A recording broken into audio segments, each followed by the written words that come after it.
Bluetail believes that documents should be actionable, not static, if stakeholders are given the ability to collaborate.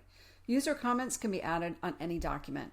Perhaps a maintenance technician wants to add a reminder that the maintenance entry still needs to be uploaded into the maintenance tracking system. Or maybe an aircraft broker noted that a phase inspection page was not properly scanned. Any of these items and infinitely more can be documented by clicking on the Comments tab on the right side of a document once it is displayed or opened within Bluetail. Simply write the comment that you wish to enter, and once displayed, click the blue Add button to complete the entry. User comments are time-stamped and displayed in chronological order by specific users who are authorized to make comments. In this fast-paced world, knowing what is going on with your aircraft or fleet can be cumbersome.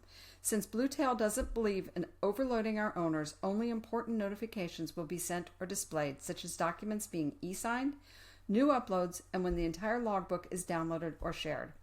Just look for the notification bell with the red numbers in the upper right corner of the app.